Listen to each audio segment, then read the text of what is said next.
Forget remote ID, forget the FAA, forget the Karens.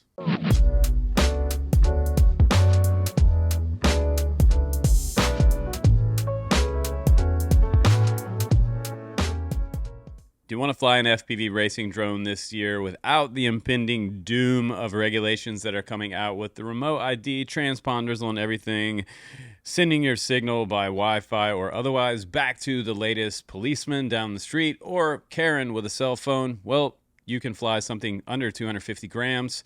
I highly suggest it. So if you want a backyard ripper that you can fly anywhere without having to be tracked or otherwise, stalked by the government, this Sub250G company is coming out. And this is the Nanofly16. We're going to check this out today at 48 grams with a decased RunCam thumb camera on here. It is a HD camera that can record to a micro SD card. It's powered straight off the drone, so no need to have an internal battery for that camera. It comes with a nice little TPU case around it. It comes also with an ND16 filter on here. I'm going to show you some of this footage coming up in the flight test, but it is an analog drone also, so no DJI or app needed. You just have to have a simple pair of analog FPV goggles, an ELRS radio, and you're ready to go. So the one I'm flying today, I'm going to show you coming up in the bench review of this review, is the new GEP RC Tiny radio is an ELRS ready internal module, and it binds up right up with the Nano 16. So we're going to take this outside. Without further ado, let's fly it. Let's avoid the FAA and the Karens today with the Nanofly 16. Here we go.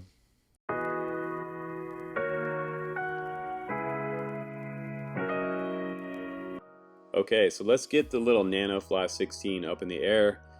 The coolest thing about this one is that it is very quiet in the backyard. We have neighbors surrounding us on all sides, and I've done other flight tests back here, and I was kind of worried about what the neighbors might think about all the noise, but this one's pretty quiet, and it's really smooth to fly. It's really nice and slow on the sticks. If you want to slow it way down and fly it in stability mode, you can do that. If you're a brand new beginner to FPV, if you're just getting into our sport, this is a great, cheap, and easy way to get in.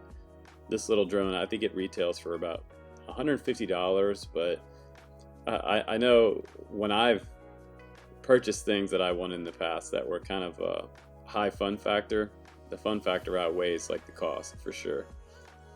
But this is pretty cheap, a little more expensive, say a little more expensive than some of the other whoops this size. We call them tiny whoops, little micro brushless, but I will say that there's a big difference in buying something cheaper with cheap quality versus this one. It's one of the better companies that's making small micro brushless right now.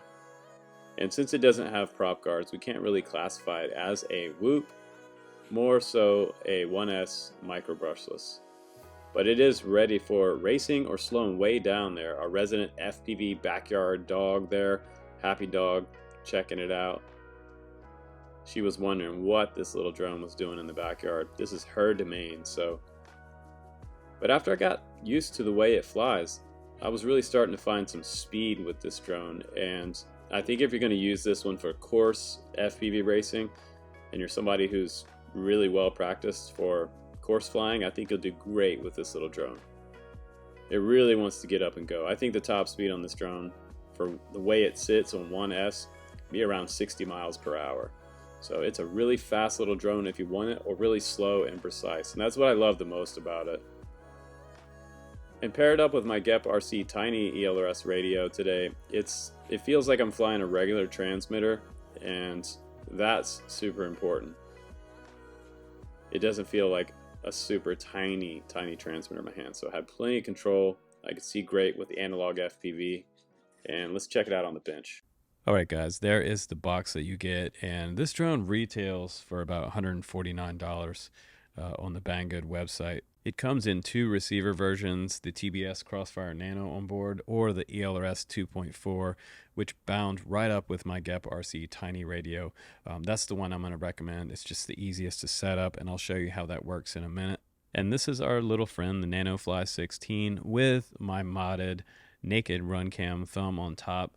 with the polarizer filter. This is the ND16 filter there, and it has a TPU case surrounding it. But what was great is it does have a little bit of a fin on top, so all you have to do is heat up this bolt and run it straight through the fin, and then you have a tiltable camera to add. So you can pretty much do that with any type of the smaller mounts that will work on here. I suggest not going really over much of the weight of the naked run cam thumb, because you'll start to feel it while you're flying the quad. Now they also have frames available for this particular quad.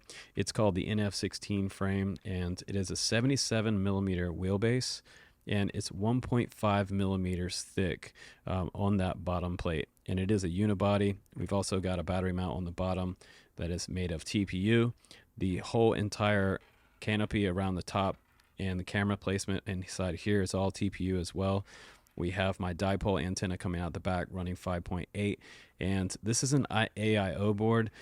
So this is an F411 AIO board with a 5 amp ESC. It's a 4-in-1 5 amp ESC, and if you look really closely on this side right here, you'll see that little ceramic tower right there. That is the sort of built-in SPI ELRS 2.4 gigahertz receiver. So it has a little button right next to it, and that will allow you to bind it up to your remote control. It's actually pretty simple. They also have a UFL connector connecting this dipole right here. This is our 5.8 signal, and that's going to run at 25 milliwatt all the way up to 200 milliwatt for that VTX. So that's good news that the FPV community wants to hear about the Nanofly 16. Now the motors each have 3 Phillips head screws on the bottom of each one. You can Loctite those so you don't lose them. Just be very careful when you do that. It also has plug and play motors, and it comes with an ET 2.0 style connector. I switched it out to a PH 2.0 connector because that's what I have the most of, but you can run it on either connector and it will do just fine. The ET 2.0 might give you a little more power at the top range, but it might not be that noticeable to you. We also have bi-blade props on here. Those are 2-bladed props, and we have motors on here that are 0803 motors. So these are a little bit bigger than what I've seen in the past. They are the M1 versions from Sub250G, and those are 19,000 kV. And the camera on this bad boy is the Ant camera. So we've run that one before. That's a pretty decent 5.8 camera. And let me show you the wiring setup for my naked thumb. It's really kind of a cool case. It has an SD card cover here that you can pull back and put the SD card in and out so you don't lose your SD card. It has 2 bolts there holding it on.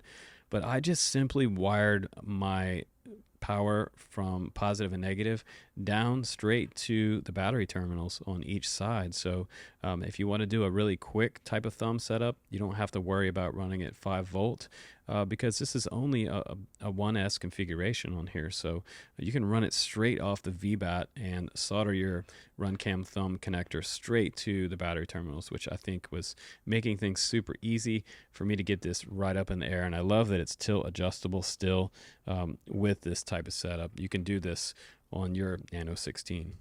Now also in the box you get some stickers, a prop direction guide, a screwdriver, and some extra props. And again, you can use the ET 2.0 connector, or you can switch it out to the PH 2.0. I'll put some links down below for you guys who are going to stick with this style connector. I recommend the GMB 1S 380 milliamp batteries for this particular connector. And again, my recommended radio for this, if you just don't want to mess around, you want to bind up ELRS without worrying about it, the best way to do that is use the GEP-RC Tiny Radio. If you hold down the bind button on the left-hand side and to power it on at the same time, it will go into bind mode. And then basically all you have to do is plug in your battery and press the gold button right next to the ceramic tower in the back right-hand side, the flight controller, and that will put it into bind mode. Once you see it's a solid red light, you're bound up and ready to go. And there she is on the scale with everything needed to take off with the camera on board. I mean, we're looking at 48 to 49 grams right there. That's really not bad. But that's all there really is to know about the Nanofly 16. It is a new company.